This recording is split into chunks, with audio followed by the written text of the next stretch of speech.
I think I might have worked out the lifeboat situation, because nobody can understand, with that amount of people on the ship, that there was only so many lifeboats. It says there was 20 lifeboats. How could over 2,000 people fit in 20 lifeboats? So there you go. That is why. Let's go back to that. That is why it only had 20 lifeboats, because it wasn't registered as a people carrier, as a liner, as a business to take people. It was registered as a mail ship, which would have only had so many members of staff on board. So that's why. And you think, how the hell did this place, there you go, 65 people a boat. How could this boat have got a licence when it was carrying 2,224 passengers?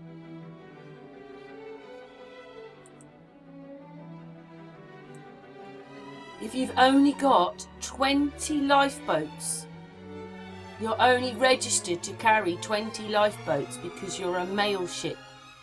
How the hell did they get these 2,200 passengers on there without a proper licence?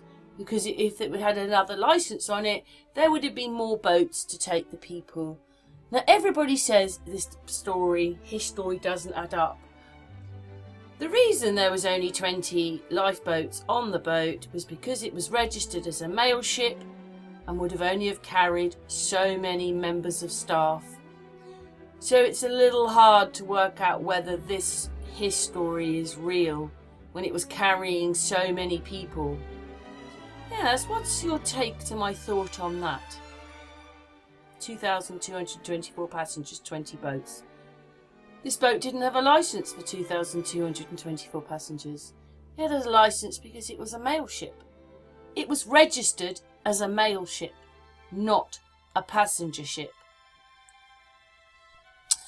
Today we're going to be talking about the Titanic again.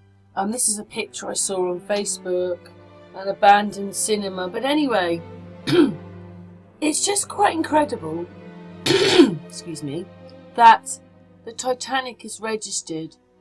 Well, it's registered as a mail ship, but it was a passenger ship. And I just find that quite incredible that no one really talks about it being a mail ship.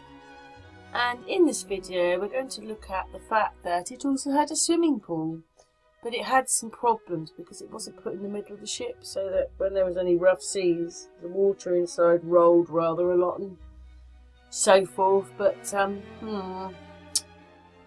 yes, but anyway,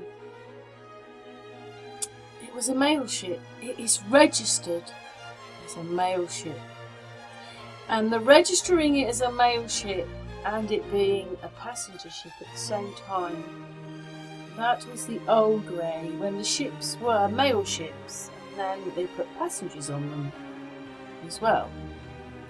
But they don't talk about it being a mail ship, do they? When have you really ever heard about them going on about it being a mail ship? So when it was registered at the same time, it's a passenger ship and a mail ship. I don't think, I mean, it shows a lot of, when we look at some of the pictures, there's lots of decks. But I don't think it was as big as you think it was. Just big in your mind.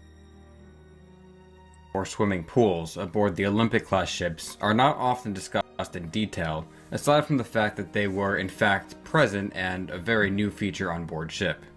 The swimming bath was located down on F deck, immediately starboard of the number 5 boiler casing, making it fairly far forward. It was right up against the starboard side of the hull, as indicated by the portholes which helped light the compartment. The swimming bath itself occupied a little less than half of the total size of the compartment. It was 33 feet long by 14 feet wide. So they show you this, it was the largest ship in the world at the time, and they show you big reception rooms on the ships. Remember what I told you about you think that this is a really, really big ship? Well, the swimming pool, which you can see the pictures of the ports. I know this is a virtual reality one, but that's what they said it looked like. There you go. There it is in the hull. So if that swimming pool takes up, okay, it's a floor, not the whole thing, but if it takes up that much room, and we're going to hear how big it is in a minute again, then this ship can't be as big as you think it is. How can this ship be as big when they're showing that that's the size of the swimming pool? As indicated by the portholes which helped light the compartment. The swimming bath itself occupied a little less than half of the total size of the compartment. It was 33 feet long by 14 feet wide, and the depth varied across its length. Forward, the depth of the bath was 7 feet 6 inches, and aft, the depth was 8 feet 4 inches. But the bath was never filled this high. Instead, it was filled to a level such that the depth was 4 feet 6 inches forward and 5 feet 4 inches aft. This allowed for an even 3 feet between the water plane and the top of the bath to accommodate the sloshing of water within the bath. Well, I just find that quite incredible that it was registered. You know, they go on about it being a passenger ship, not really that it was a mail ship. So, they're saying it was all built by 1909, started being built in 1909 and was sailing by 1912. Obviously, if you go and look it up, you can find that it's a mail ship. But, does everybody else know about it being a mail ship? What we've got on this video a bit later on is oh, here we go, it's on now. This is the mail room, supposedly, or a reconstruction. You can have a virtual reality go around the ship, and this is it. I mean, first of all, I thought it doesn't really look that big, but there's more of it.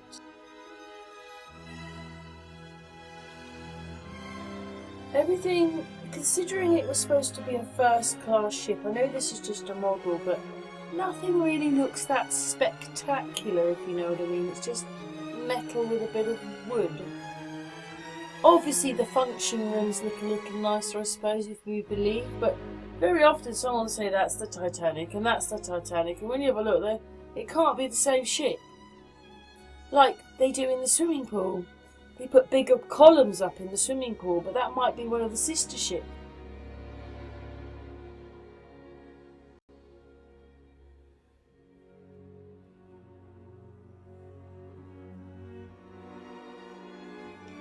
I think I might have worked out the lifeboat situation, because nobody can understand, with that amount of people on the ship, that there was only so many lifeboats.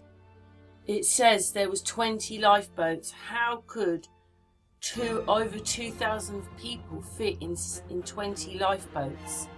So there you go. That is why. Let's go back to that. That is why it only had 20 lifeboats, because it wasn't registered as a people carrier, as a liner, as a business to take people. It was registered as a mail ship, which would have only had so many members of staff on board. So that's why. And you think, how the hell did this place, there you go, 65 people a boat. How could this boat have got a licence when it was carrying 2,224 passengers?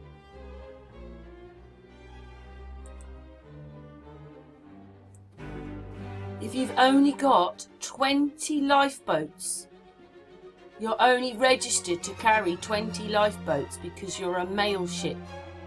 How the hell did they get these 2,200 passengers on there without a proper licence? Because if it had another licence on it, there would have been more boats to take the people. Now everybody says this story, his story doesn't add up. The reason there was only 20 lifeboats on the boat was because it was registered as a mail ship, and would have only have carried so many members of staff. So it's a little hard to work out whether this history is real when it was carrying so many people. Yes, what's your take to my thought on that? 2,224 passengers, 20 boats. This boat didn't have a licence for 2,224 passengers. It had a licence because it was a mail ship. It was registered as a mail ship, not a passenger ship. It had a gym, a swimming pool, a Turkish bath, but no, I don't know. I don't know how big the swimming pool really looks and how big the Turkish baths really look, considering it's supposed to be a first-class liner. You'd think it would all be bigger, but a lot of people don't think it's real. There are articles on the internet which show that everybody got off the ship. A lot of people wonder whether it ever happened at all, or whether it's its sister ship.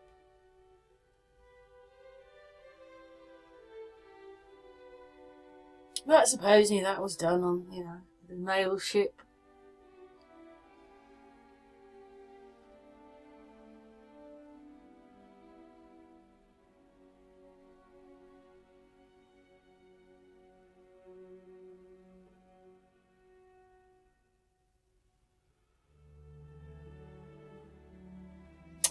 But we already know they like to make things up. And that's what they do. If they get you to believe it, then you believe it, don't you?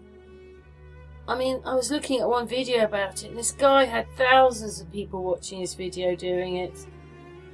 And you just think, see, that's what we do. We make, we make the news. We tell everybody what's happening, but did it? I thought about it, and I just don't think it's real, the whole thing. It was just made up for his story, myself. What's your thoughts on that one?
What I thought was, when I've done this before, is that, because see, that just blows my mind if it takes up this section of the boat when it's actually only 13 feet long. I just feel that this was a big yacht, a motorised big yacht from the Tartaria times. And I've already shown you or I'm showing you through this video the other problems it has, so I just, with that small swimming pool there with those windows, some kind of big yacht. It just wasn't as big as you thought it was. Because they're saying the biggest of its kind, and Titanic films it very big. I mean, we know how big those ships are, but Titanic is quite small compared. That's my favourite picture, because look how small it is compared to the other one. It's a big yacht. And it wasn't a cruise ship, because its purpose was for transporting goods, i.e. the mail, and obviously people, because it says transporting, it's not a cruise ship. It wasn't a holiday ship. Yeah, it was just to transport things. See, these are yachts. And I know these are a bit smaller, but they're the same kind of thing to that.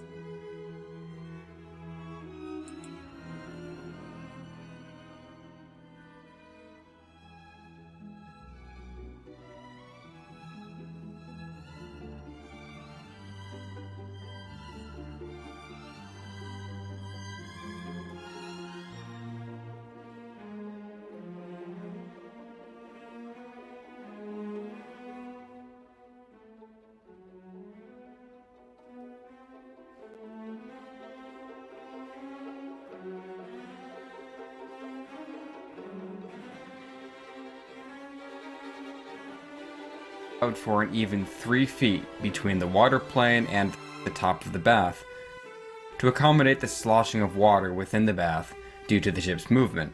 As it turned out, 3 feet was not enough, and the swimming bath was quite affected by the rolling and pitching of the ship, particularly the rolling due to its not being on centerline.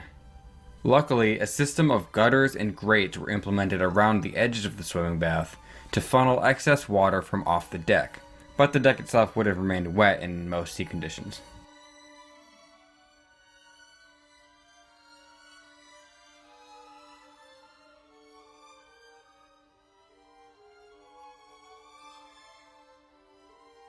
Titanic swimming pool, very rare for its time period, a heated saltwater pool located on the starboard side of F deck. And I've always wondered, you know, during the Titanic sinking, what would the swimming pool flooding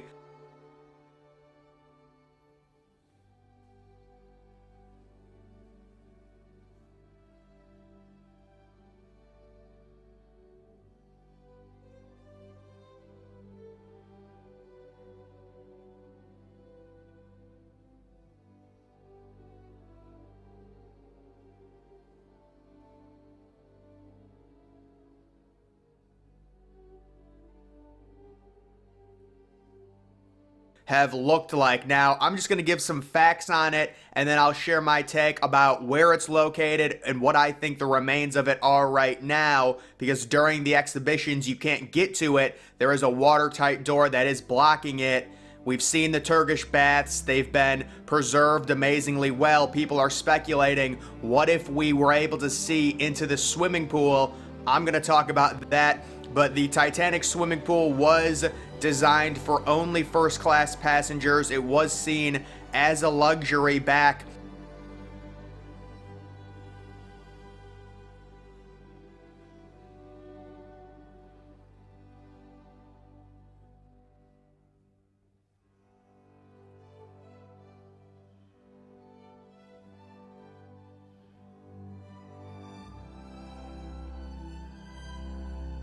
in the early 1900s. The Olympic also had one, but the Titanic's was heated. It was 6 feet deep, and the depth was constant throughout the pool, usually filled between 5 and 6 feet to allow for movement. Kind of something interesting with how they used to do pools back then, at least on ships.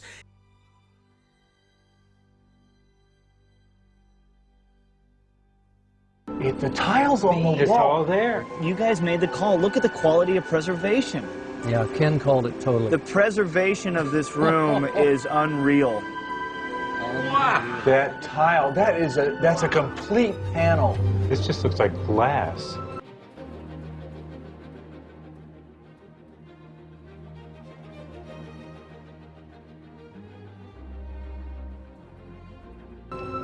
Look how reflective it is. Oh, look at the ceiling fixture. Ceiling fixture. Oh, another. There's another one. In place. 3 lamps, they're all still on the ceiling. That is so unbelievable. All the beamwork is there.